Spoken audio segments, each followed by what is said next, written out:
চলো welcome back to my channel. তখন ডাইনি ওয়েব সিরিজ নিয়ে কথা বলবো। তো অনেকদিন পর ভিডিও হচ্ছে, আমি জানি আমি খুবই ইনকনসিস্টেন্ট। কিছু পার্সোনাল কারণের জন্য এতদিন ভিডিও করা হয়নি, বাট এবার চেষ্টা করবো করার।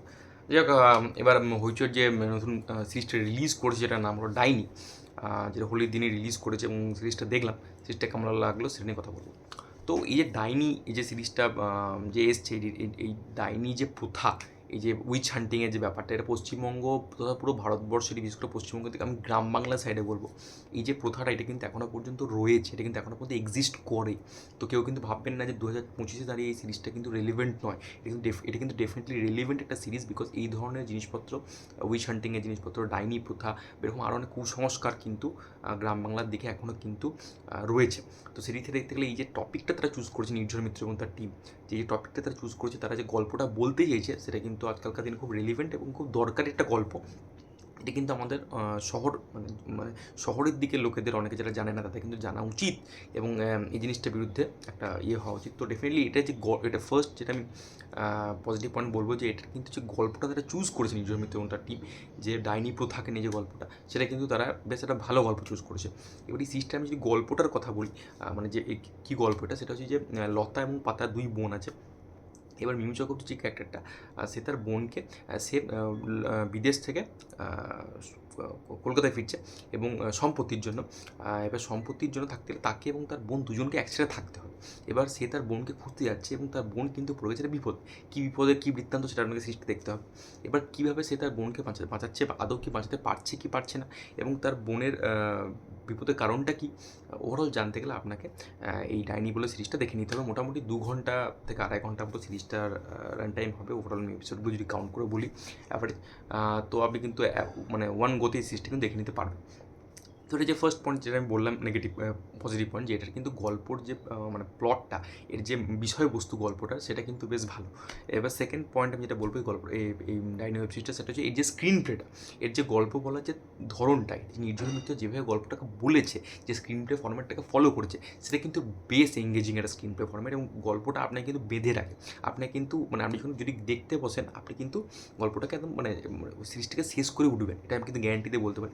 এবং যেহেতু মানে এটা কিন্তু একটা মানে কী বলবো, হসপিটালের মধ্যে, যেহেতু ওয়ান লোকেশন একটা থ্রিলার টাইপের হয়ে যায় অনেক কিছুক্ষণ পর ওয়েব সিরিজটা, তো সেখানে কিন্তু একটা মানে রিপিটেশন, যে লোকের যে বোর্ডাম না চলে আসে, বোরিং যাতে না লেগে যায়, সেটার জন্য কিন্তু নির্ঝর মিত্র যেভাবে স্ক্রিন প্লেটাকে ডিজাইন করেছে, এবং কিছু না কিছু হ্যাপেনিং ঘটতেই থাকছে, সেটার জন্য আপনাকে কিন্তু গল্পটাতে হুক করে রাখবে, আপনাকে কিন্তু দেখতে ইন্টারেস্টটা বজায় থাকবে কিন্তু। তো এই স্ক্রিন প্লে যে ফর্ম্যাট, সেটা কিন্তু আমার বেশ ভালো লেগেছে, খুব এঙ্গেজিং একটা স্ক্রিন প্লে কিন্তু নির্ঝর মিত্র দিয়েছেন। থার্ড পয়েন্ট এটা আমি যেটা বলবো, সেটা হচ্ছে এর যে পারফরমেন্সেস এই সিরিজের, সেই পারফরমেন্সের মধ্যে কিন্তু একটা ইন্টেন্সিটি রয়েছে, বিকজ গল্পটাই যেহেতু ইন্টেন্স, তো এর পারফরমেন্সের মধ্যেও কিন্তু ইন্টেন্সিটিটা দরকার ছিল, যেটা কিন্তু এর যে মূল যে লিড কাস্টিং বলবো মিমি চক্রবর্তী, সে কিন্তু দুর্দান্ত এটা তিনি পারফরমেন্স দিয়েছেন। মিমি চক্রবর্তীর পারফরমেন্সটা বেশ ভালো, এবং খুব মানে রিয়েল লাগে, লাগে, ব্রুটাল যে অ্যাকশন সিনগুলো থাকে, সেখানে কিন্তু তার পারফরমেন্সেস খুব ভালো। চোখে মুখে যেভাবে রক্ত নিয়ে লাস্টে যেভাবে ফাইটটা করে, এবং সেখানে যে ইন্টেন্সিটিটা দরকার, সেটা কিন্তু সে ফুটিয়ে তুলতে পেরেছে। এবং সাপোর্টিং কাস্টিং কথা বলবো, সাপোর্টিং কাস্টিং থেকে যে ভিলেন এখানে অ্যান্টাগনিস্ট প্লে করেছে, তার নাম I think, if I am not wrong, তার নাম বিশ্বজিৎ বাবু, তার নাম হবে বিশ্বজিৎ, তার নাম হবে। তো তিনি যা পারফরমেন্স দিয়েছেন না, এনারা তো থিয়েটারে অ্যাক্টর, এদেরকে বেশি দেখা যায় না, বাট আমি চাইবো এনাদেরকে যেন আরও ভালোভাবে এক্সপ্লোর করা হোক। কি দুর্দান্ত একটা পারফরমেন্স দিয়েছে জানগুরু নাম ক্যারেক্টারটা, এবং ওই ক্যারেক্টারটা যে কত ভিলেনিয়াস, কত যে বদমাস, কত যে খতরনাক, কত ডেঞ্জারাস, এটা আপনি কিন্তু ওর পারফরমেন্সে ফিল করতে পারবেন। মানে আপনার মনে হবে যে ও যদি সামনে চলে আসেন, ওকে মেরেই ফেলবো আমি, এতটা রাগ লাগবে আপনার ক্যারেক্টারটা প্রতি। তো ভিলেন, তো এটাই তো ভিলেন মানে অ্যাক্টারের জয়। তো সেখানে কিন্তু পারফরমেন্স মানে বোঝা যাচ্ছে খুব ভালো, যে ভিলেনের যে পারফরমেন্স তিনি করেছেন বিশ্বজিৎ বাবু, তার পারফরমেন্স আমার এই সিরিজের সবচেয়ে বেস্ট পারফরমেন্স লেগেছে। মিমি চক্রবর্তীর থেকেও বেস্ট পারফরমেন্স লেগেছে আমার ভিলেনের পারফরমেন্সটা। খুব ভালো পারফরমেন্স দিয়েছে ভিলেনে, তিনি রোলটা করেছেন। এবং মিমি চক্রবর্তী যে বোনের যে ক্যারেক্টার প্লে করেছে কৌশানী, তার পারফরমেন্সও বেশ ভালো। প্রথম কাজ I think, if I not wrong, সে কিন্তু ভালো পারফরমেন্স দিয়েছে। এবং আরও ছোটো চরিত্র, টাইগার শ্রফের যে একটা ফ্যান আছে একটা রয়েছে, র্যাপার আছে একটা রয়েছে, ডাক্তার রয়েছে, নার্স রয়েছে, ড্রাইভার রয়েছে, ছোটো চরিত্র পুলিশ রয়েছে, ছোটো চরিত্রে প্রত্যেকের কাজ ঠিকঠাক।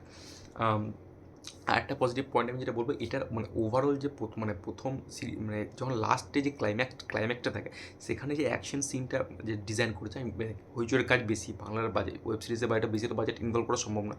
যেটুকু অ্যাকশন দেখি সেটা কিন্তু বেশ ভালো, মানে কোরিওগ্রাফিটা বেশ ভালো হয়েছে এবং আপনার দেখতে বেশ মজা লাগবে, আপনার হাই দেবে কিন্তু। এবং ক্লাইম্যাক্সে যেটা আপনি অ্যাজ অ্যান অডিয়েন্স এক্সপেক্ট করবেন সেটা কিন্তু হবে।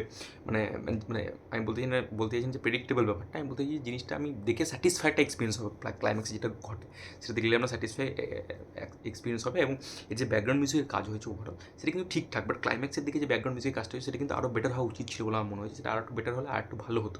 এবং মিমি চক্রবর্তী যেভাবে এটা, এবং যেহেতু নির্ঝর মিত্র তার টিম যেহেতু নর্থ বেঙ্গল থেকে বিলং করে এবং গল্পটা যেহেতু নর্থ বেঙ্গলে বেস, তো তারা কিন্তু গল্পটা যে মানে কী বলবো রুটের যে ব্যাপারটা, আঞ্চলিক যে ব্যাপারটা, সেটা কিন্তু ভালোভাবে তুলে ধরতে পেরেছে সিরিজটার মধ্যে। এবং যেহেতু নর্থ বেঙ্গলে শুটিং করছে, দেখতেও ভালো লাগে বেশ।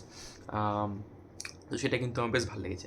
এবার এই সিরিজটার আমি যদি নেগেটিভ পয়েন্টের দিকে আমি চলে যাই, এই সিরিজের নেগেটিভ পয়েন্ট আমি একটা বলবো যে এই সিরিজটার স্ক্রিন প্লে তো খুব ক্রিস, আমি যেটা বললাম খুব এঙ্গেজিং স্ক্রিন প্লে, বাট তা সত্ত্বেও এর যে ওয়ার্ল্ডটা ক্রিয়েট করছে ডিরেক্টর, ওই যে জানগুরু, এই যে লতা পাতা দুই বোন, এবং তাদের যে ব্যাক স্টোরিটা দেখিয়েছে, ভিলেনের যে ব্যাক স্টোরিটা, এবং মানে ওই যে মেয়েটিকে ডাইনি হিসাবে চিহ্নিত করে তাকে কেন ডাইনি করে দেওয়া হচ্ছে, দাগিয়ে দেওয়া হচ্ছে, এবং মিমি চক্রবর্তী যে নিজের স্বার্থের জন্য চলে গেছিলো বাইরে, তারপর আবার নিজের স্বার্থের জন্য আবার দেশে ফিরছে, এবং হঠাৎ করে তার যে বোনের প্রতি যে দরদটা জাগছে, তার মধ্যে যে ভালোবাসাটা জাগছে, সে বোনের প্রতি তার সম্পর্কটা ভালো হচ্ছে, সেই যে ওভারঅল যে প্রসেসটা, সেই যে ব্যাক স্টোরিটা, সেই যে ইমোশনাল যে কোশ্চেনটা, সেটা কিন্তু এই সিরিজের খুবই দুর্বল একটা জায়গা। এই সিরিজের স্ক্রিন প্লে এঙ্গেজিং হলেও এই সিরিজের যে ইমোশনাল যে জায়গাটা, যেটা কিন্তু হিন্দি সিরিজগুলোতে হয়, বিকজ ওখানকার যে রান টাইমটা ডিজার্ভ করে সেটা কিন্তু তাদেরকে দেওয়া হয়। গল্প মানে যে স্টোরি টেলার তাকে আর একটু সময় দেওয়া হয় গল্পটা বলতে, কিন্তু এখানে হইচইয়ের যে ফর্ম্যাট রয়েছে তারা বেশিক্ষণের একটা রান টাইম রাখে না। সেই জন্য কিন্তু নির্ঝর মিত্র হয়তো কিছু বলার তার চেষ্টাও করেছিলেন, বাট সে কিন্তু তাই কিন্তু কাটতে হয়েছে, বাধ্য হয়েছে সে না করতে, বিকজ গল্পের এই রান টাইমটা প্রচণ্ডই কম এই সিরিজে, 2 ঘন্টার রান টাইম যেটা বললাম। তো সিরিজে অনেক জিনিস দেখানো হচ্ছিলো, যে তার বাবার সাথে যে দুই বোনের যে সম্পর্কটা, এবং ওই যে মেয়েটি যাকে ডাইনি হিসেবে দাগিয়ে হচ্ছে, তার যে ছোটোবেলায় সে কীভাবে মিমিদের ঘরে এসেছিলো, অনেক কিছু ব্যাপার আছে। মিমি চক্রবর্তীর সাথে তার যে ডাইনামিক্সটা সম্পর্কের ছোটোবেলা থেকে, এবং তারপর হঠাৎ করে সে যে আসছে স্বার্থের জন্য আসছে, তারপর সে কীভাবে চেঞ্জ হচ্ছে তার মাইন্ডটা, অনেক জিনিস দেখানো হচ্ছে, সেটা দেখানো হয়নি কিন্তু। এবং ভিলেনের যে ব্যাক স্টোরিটা, সেটা ওরা ভালোভাবে ডেভেলপ করেছিল, ভিলেনের ক্যারেক্টারটা ভালোভাবে লেখা হয়নি। এছাড়া ছোটো ছোটো চরিত্র, সুধীর দাসের একটা চরিত্র আছে, সেই ক্যারেক্টারটা কিন্তু হঠাৎ আসে চলে যায়। আবার নার্সের ডাক্তারের যে ক্যারেক্টারটা বলি আমি, বা যে ড্রাইভারের ক্যারেক্টারটা বলি, তার সাথে তার গাড়ির যে সম্পর্ক, অনেক জিনিস তো ডেভেলপ করার জায়গা ছিল, বাট এখানে কিন্তু নির্ঝর মিত্র সেটা করে দেখাতে পারেননি। তো এখানে ইমোশনাল যে পোর্শনটা এই সিরিজের প্রচণ্ড দুর্বল। আপনার মানে যখন যে ডাইনি বলে তাকে দাগিয়ে দেওয়া হচ্ছে, তো আপনার তাকে ক্যারেক্টারটা প্রতিটা ফিল আসবে, যে কষ্ট হবে, সেটা কিছু জায়গায় হয়, উদ্রেক হয়, কিন্তু আরও বেটারভাবে হওয়া উচিত ছিল, যেটা কিন্তু এখানে এই সিরিজে করতে একদমই সক্ষম হতে পারেনি। এটা আমার মনে হয় বাংলা, যেটা কি শিকারপুর যে জি5 এসেছিলো, সেটা কিন্তু রান টাইম বেশ 4 ঘন্টা 4.5 ঘন্টা সিরিজ ছিল, খুব বড় সিরিজ ছিল, এবং সিরিজটাতে অনেক কিছু দেখানোর স্কোপ পেয়েছে নির্ঝর মিত্র, তো সেটা কিন্তু খুব ভালো সিরিজ হয়েছিল নির্ঝর মিত্র। বাট এই সিরিজটাও নির্ঝর মিত্র কিন্তু শিকারপুরের থেকে নিজেই থাকবে, বাট হইচইয়ের বাকি কাজগুলোর থেকে যথেষ্ট ভালো বেটার কাজ হয়েছে বলে আমার মনে হয়। এটা ছিল ওভারঅল টেক ডাইনি ওয়েব সিরিজটা নিয়ে। আপনাদের সিরিজটা দেখে থাকেন, সিরিজটা কেমন লেগে ডেফিনেটলি কমেন্ট করে জানাতে পারেন, এবং ভিডিওটা ভালো লাগে তাহলে চ্যানেলটা প্লিজ সাবস্ক্রাইব করে দেবেন। আর আমার সাথে যুক্ত চাইলে ডিসক্রিপশন সিস্টেম লিঙ্ক দিয়ে যুক্ত পারেন। Take care, good by.